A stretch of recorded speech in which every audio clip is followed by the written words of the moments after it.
নমস্কাৰ বন্ধুসকল, মই বিতুপন বৰগোহাঁই আপোনালোকক স্বাগতম জনাইছোঁ বিতুপন অনুপম ইউটিউব চেনেললৈ। আজি আমাৰ ইউটিউব চেনেলত আপোনালোকে দেখা পাব কঁঠালৰ আন এটা ৰন্ধন প্ৰণালী।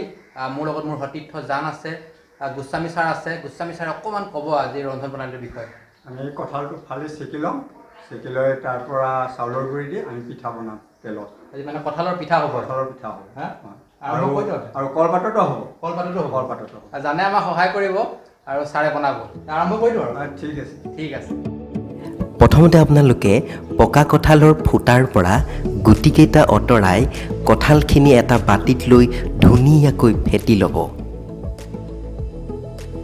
তাৰপিছত আপোনালোকে আটা আৰু চাউলৰ যিটো গুড়ি আমি পিঠা বুলি কওঁ, এই দুয়োটাকে সেই কঁঠালখিনিৰ লগত আপোনালোকে ধুনীয়াকৈ সানি লৈ একদম থেপথেপীয়া কৰি ল'ব।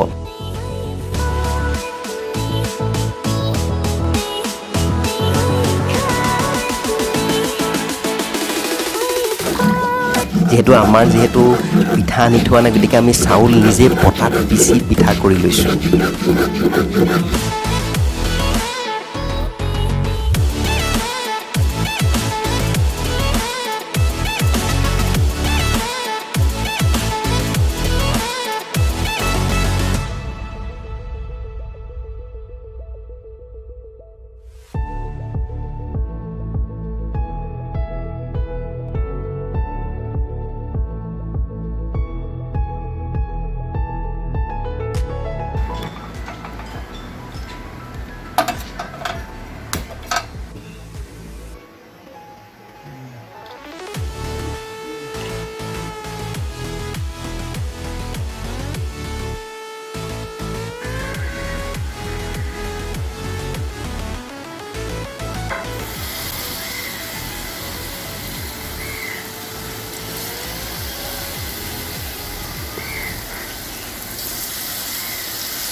চাইডত দিওঁ বেছি দিয়া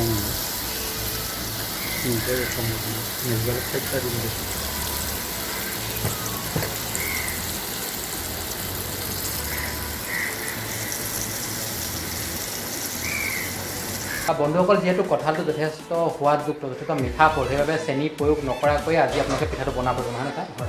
চেনিটো দিয়াৰ প্ৰয়োজন নাই।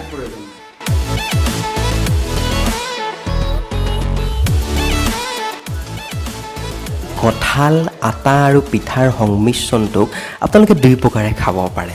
আপোনালোকে তেলত দিও খাব পাৰে, নাইবা ইয়াক ধুনীয়াকৈ কলপাতৰ মাজত অলপ সামান্য দি পানি আপোনালোকে টেৱাত গৰম কৰিও খাব পাৰে। আপোনালোকে ঘৰত ধুনীয়াকৈ বনাই খাব আৰু কেনেকুৱা পালে আমাক কমেণ্টত জনাবচোন।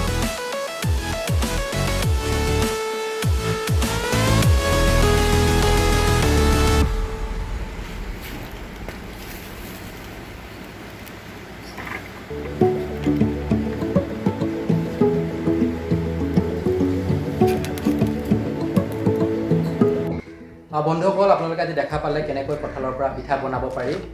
গোস্বামী ছাৰ কেনেকুৱা লাগিলে? ভাল লাগিলে, খুব ভাল লাগিলে। তোমাৰ কেনেকুৱা লাগিলে? মোৰো ভাল লাগিছে। আজি প্ৰথমবাৰৰ বাবে খাইছোঁ। জান কেনেকুৱা লাগিলে? ভাল লাগিলে, খুব ভাল লাগিলে। আগতে বহুত দিনৰ আগতে খাইছিলোঁ, এতিয়া বহুত দিনৰ পিছত আজি খালোঁ। এনেকুৱা নতুন বস্তু দেখাই দিব মানে আকৌ দেখাম আৰু কিবা নতুন কিবা এটা আনিব ন? আনিম। ঠিক আছে বন্ধুসকল, যদি ভিডিঅ'টো চাই ভাল পালে লাইক কৰিব। আপোনালোকে ঘৰত এইটো বনাই খাব। চাব এতিয়া আপোনাৰ এই আহাৰ মাহতে কঁঠাল পাব পাৰিব। এতিয়া আপোনালোকে খুব সোনকালে এইটো আপোনালোকে চেষ্টা কৰক, খুব সোৱাদ হ'ব। ভিডিঅ' চাই যদি ভাল পালে লাইক কৰিব, কমেণ্ট কৰিব, জানে আকৌ ক'ব কি কৰিব লাগিব। শ্বেয়াৰ কৰিব, লগতে বেল বাটনটো ক্লিক কৰিব লাগে। অ'কে, ধন্যবাদ। যিহেতু বন্ধুসকল আমাৰ এতিয়া পিঠাগুড়ি নাই, আমি ক'বই নাপালে নাই, আপুনি ক'ব পিছাখিনি, সেইবাবে আমি চাউলখিনি গুড়ি কৰিম। আমি সেইকাৰণে চাউলখিনি তাত পিচি লৈছোঁ। লগতে ক'বই সেইটো কথাটো।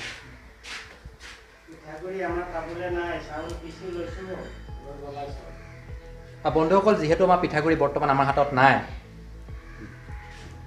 ক'বই আপুনি অঁ দে ডাইৰেক্ট এইটো মানে মোক নক'ব, ৰাইজক ক'ব সেইটো কথা।